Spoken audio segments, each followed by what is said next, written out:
Great to be in front of Grassroots America, We the People.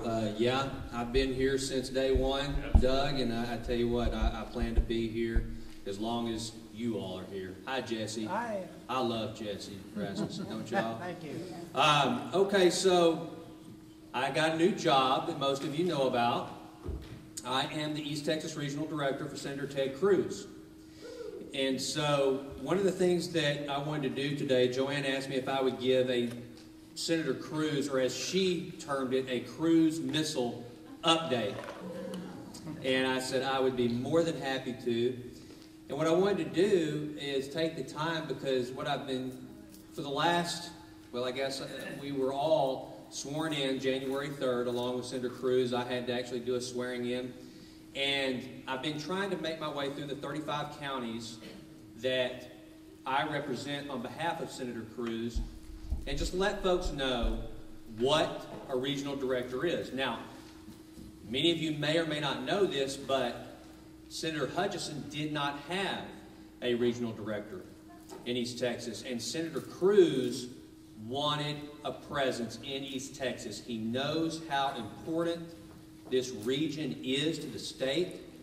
And not only that, but many of you sitting right in this room, as well as so many other conservatives across East Texas, are the reason that Senator Cruz is now in Washington, D.C. representing us, because we got out the grassroots vote. Now, and it's funny because I still remember way back when I told Joanne, I have a guy you've got to meet.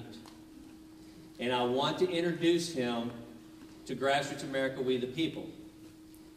And the day that I introduced him, I made the commitment, I will not campaign from the pulpit. As Joanne says, we never do that. But I was so happy to introduce to you all my friend, Senator Ted Cruz. So what is the regional director? What I do essentially, Senator Cruz will tell you, I work for you all.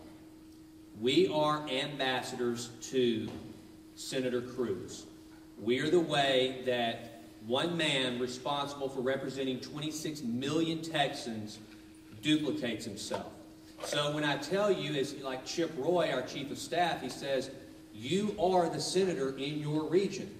Now, that does not mean that I was elected the United States Senator, so I want to make that very clear. But what it does mean is that we in East Texas, you have a direct link to Senator Cruz's office through me. And that means anything that has to do with legislation that you see being proposed, debates that you see being proposed, anything that affects our region, the state of Texas, and is something that is within Senator Cruz's realm of influence to try to have an impact on, those are the things that I am here to help with. And so it speaks volumes about Senator Cruz's feelings towards East Texas that he was so adamant that we have a presence here. And then to be the guy that they selected with this honor is an absolute privilege for me. So I thought we'd cover some highlights today. Now, I am not allowed to give speeches, so I'm not giving a speech today. And the way I do this is I cover the legislative highlights, what Senator Cruz has been doing, and I would rather do, if you have any questions afterwards, I would really prefer that we get individually, we get those one-on-one, because I am extremely cautious of ever doing anything that could have a negative impact on Senator Cruz. Not only that, can you not hear me, Mac? You're dropping. Can we have anything that will hold this? Let's do this. That's too much for me to think about, Mac. I can't be thinking about you not hearing me. All right, so let's do this. Can you hear me now? Is that good? All right. So what I want to do is, if you have questions, please see me individually. I don't want to ever get into a position where you ask a question and then the answer I give it's not as clear as we want it to be, and then someone takes something out of context. that might have a negative impact on Senator Cruz, and I do not want that. That's not good. So what I want to do is cover some of the things that Senator Cruz has faced, give you a little bit of insight into what it's like being the most conservative guy in the U.S. Senate, in my opinion, and what it's like to display some not only leadership, but some appreciation for the Constitution in a way that hasn't been seen in a long, long time in Congress. I want to give you all some insight as to what that's been like for my boss. So, some little stories before we go into the nuts and bolts. And by the way, if you have a question, like I was talking about earlier, if I can't answer it, here's the reason why. Unless I know that if Senator Cruz were standing in front of you, it's exactly what he would say, I'm not going to say it. And here's how I know whether he would say it or not, is because it's written right here in this book, because he's said it before. All right, so that's the way we keep this clear, but that does not mean that if you ask me a question and I say, I can't answer that right now, that you will not get a response from me. I will get a response. Our team is great about that. So and sometimes I know the answer, but I want to make sure, because again, when it comes to Senator Cruz, I do not want to mess anything up for him. So let's talk a little bit about how the defunding of Obamacare amendment that Senator Cruz, which was his first first amendment that he introduced, as you all probably know, how that went down behind the scenes within our own Republican caucus. Essentially, whenever Senator Cruz discussed this amendment, Republicans literally shouted at him. One of them yelled at him, "Just move on." And one of the things that Senator Cruz likes to say is, I thought that was a liberal group, moveon.org, not for conservatives. But here's the cool thing. You all remember how that played out when it came to the floor for a vote? Republicans stood united. Senator Cruz did not back down in the caucus, nor did he back down on the Senate floor. And that leadership that he has provided showed that if one is willing to stand up like Senator Cruz, others will follow. Strong leadership has just been it's just been a rare thing for a long time up there. So, next, if you all saw the Dianne Feinstein questioning, you know that she did not enjoy that very much.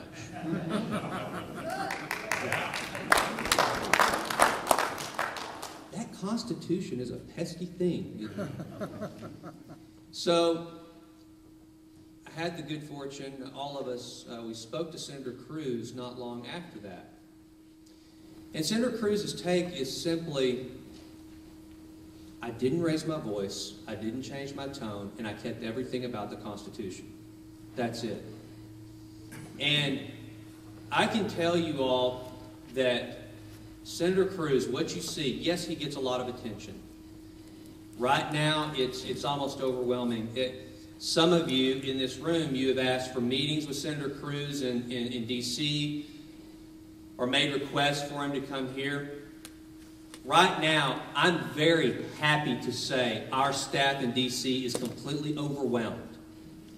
We right now are handling the scheduling duties of a presidential staffing office. But we don't have quite the presidential budget. Now, that's very difficult because I have friends that want to see Senator Cruz. They want him here more. They want him in other areas more. I've got a friend that wants him to be the Lincoln Day dinner speaker in Arkansas. And I'm sitting there going, oh my gosh, you're fighting 26 million Texans. Good luck. So that's the impact that Senator Cruz has had. So many people want to hear more. But here's the best part about it, you all. And this is something that I get to see up close and personal.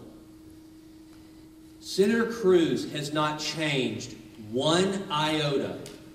Since the time he came here and first met all of us, till now, he takes his role with such sober humility. It's really, really something to behold. And I know for a guy like me who, there's a reason why I stepped out of what I was doing to play a small supporting role in his very, very big work. And I can honestly say with every single passing day, Senator Cruz has confirmed my decision to play that role. He's a good man. Yeah, please.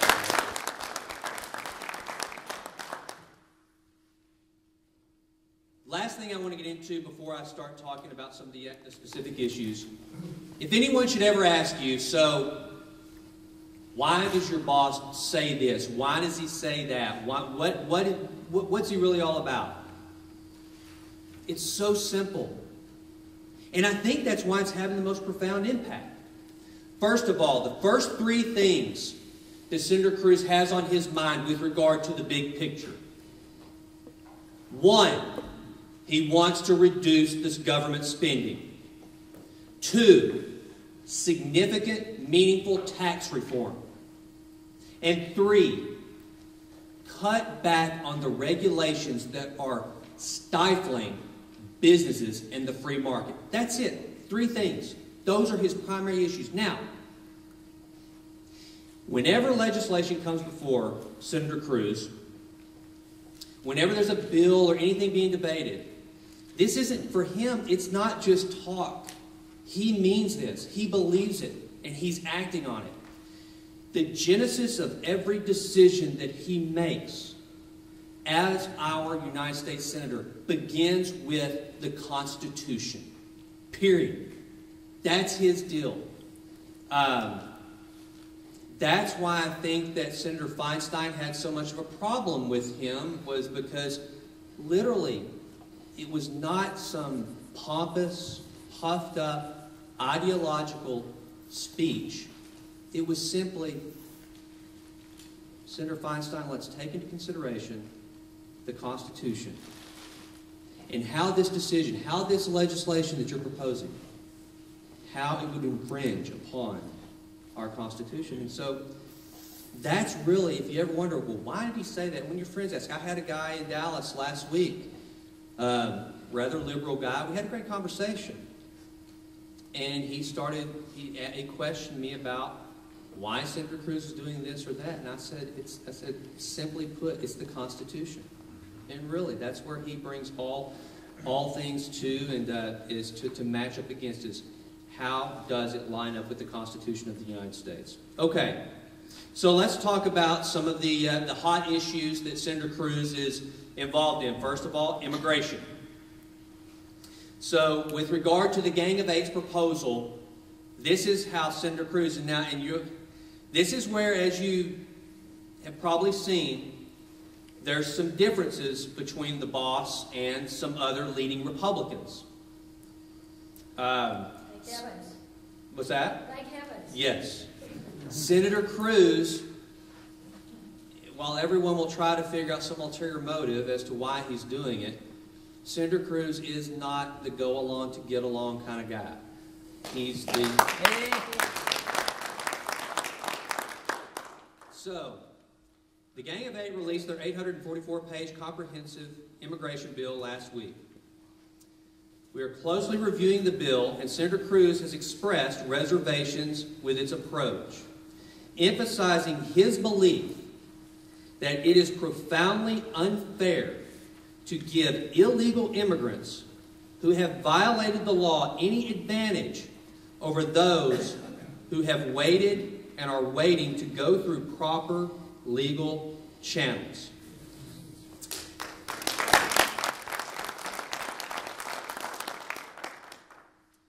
The senator said recently, the single senators are asking Reid to reconsider his decision to expedite the bill. Senator Cruz also put out a statement, I believe it was either this morning or late yesterday, that, if in case you didn't know, Senator Cruz was at the Bush Center for the opening, and he was here in the state doing business while Harry Reid called a vote for cloture to end debate on this issue. And Senator Cruz has said, were he there, he would adamantly have voted no to this and would have wanted to continue the debate because he does not support this. So that's something that we need to keep a watch on, but now you know where the boss stands. With regard to West, meaning West Texas and the explosion, Senator Cruz has kind of taken some heat. I'm going to just basically paraphrase what's here, because he did in fact say that he's in favor of emergency aid coming to West. Now, some liberal media outlets have called Senator Cruz a hypocrite because he voted against the legislation for Sandy Hook relief. However, Senator Cruz has made it very clear there is a big distinction between the two. Sandy Hook was loaded with pork spending. They were leveraging an emergency bill and trying to fill it full of completely non-related items, and Senator Cruz was not going to let that just slide by. He believes that we should always maintain the ability to require emergency federal funding for those who actually need it, and those dollars need to be specifically for the emergency relief, not for pork. So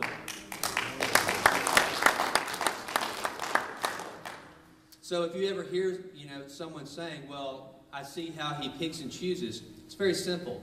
Sandy Hook, if you're going to throw a bunch of stuff in there that does not relate directly to impacting the lives of those folks who have been impacted by this tragedy, then he's not going to support it. Emergency relief should be just that. It's relief for the emergency at hand. Now, guns. Is anyone unclear on where my boss stands on the Second Amendment? Last week, the Senate failed to get the 60 votes needed to pass gun control legislation. This was a major victory for the Second Amendment. Organizing for America, formerly President Obama's campaign arm, and other liberal groups, however, continue to lobby for gun control laws. Yeah. Senator Cruz introduced legislation with Senator Grassley to increase resources for prosecutions of gun crimes, address mental illness in the criminal justice system, and strengthen criminal law by including straw purchasing and illegal firearm trafficking statutes. The measure failed 52-48. Senator Cruz will continue to stand up for our Second Amendment rights and advocate for solutions that will reduce gun violence by targeting criminals and felons rather than law-abiding citizens. Amen. Now, many of you have probably heard these numbers by now, but I think it's very profound as to where the intentions really are with regard to this legislation. In 2010, out of more than 15,700 fugitives and felons who tried to illegally purchase a firearm, the Obama Justice Department prosecuted 44 of them. I'm going to say that again. 15,700 people who were illegally trying to purchase a weapon. 15,700. 44 of them were prosecuted by this administration who is trying so hard to protect everyone from these guns. Now, we spoke a little bit of hypocrisy before. You can see how the game is being played. So Senator Cruz, his stance has been, is, and will be, you do not infringe on the constitutional rights of the American people. You just don't do it. And the Second Amendment is one of our most cherished rights that he will continue to defend vehemently.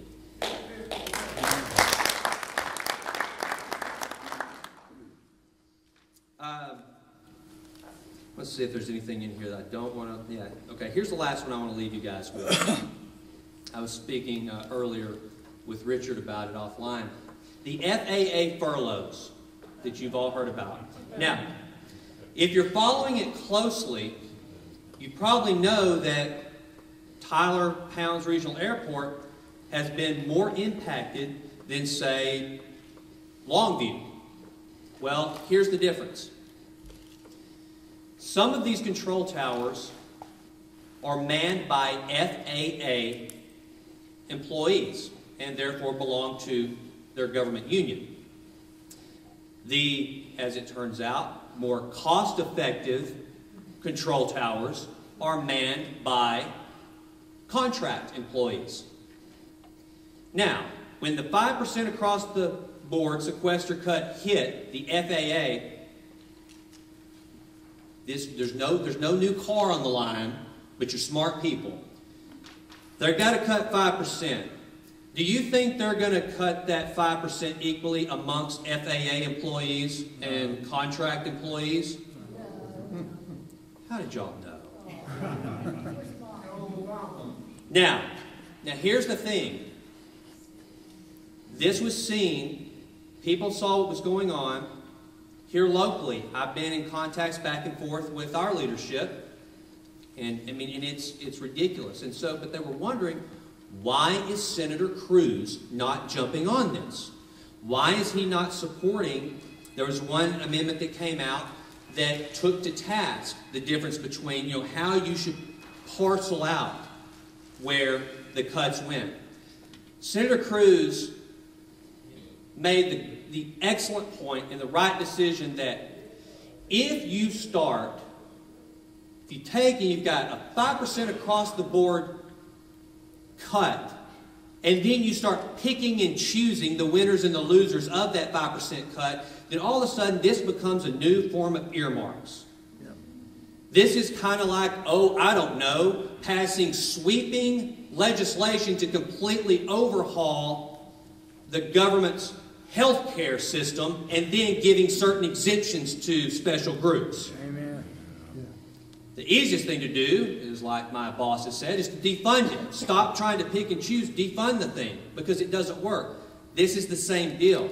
You've got a lot of legislation going on right now with regard to the sequester where, okay, there was a 5% across the board cut, but now that we see it actually hurts someone, and no one took the time to consider making these targeted, strategic cuts like you would do in your business or my business or anyone else's. Now they're wanting to gerrymander it with what Senator Cruz equates to a new form of earmarking, and thus completely discrediting the entire sequester process. Yep. So he's not going to play that game. Now, many of you may have seen last night there was a bill that did pass that all of a sudden this is going to be taken care of. The furloughs have been ended. So I use this as an example because there are things that, like on this one, this was the first one that I started to get a little bit of heat as to why in the world would Senator Cruz not be defending these contract tower operators? Why? They're more efficient, they're more cost effective. Why would he not be trying to do that? Because there's a bigger picture. And when Senator Cruz sees a 5% across the board cut, it's a 5% across the board cut. Leave it alone. It's cut. And if the legislators did not foresee, did not take the time to figure out exactly how to do this, well then the consequences will be what they are. So anyway, that's a little bit of an update on what Senator Cruz is doing. I can tell you guys this. I said it earlier. I have not one day have I been disappointed in joining Senator Cruz in his work. He says what he means what he says, and it all comes down to the Constitution for him. It's that simple. So we have Ted Kennedy was called the liberal lion. Well, we've got a constitutional lion in the Senate now, and it's an honor that I get to play a small role in his work. So thanks, guys. If you have any questions offline, I'll be back there.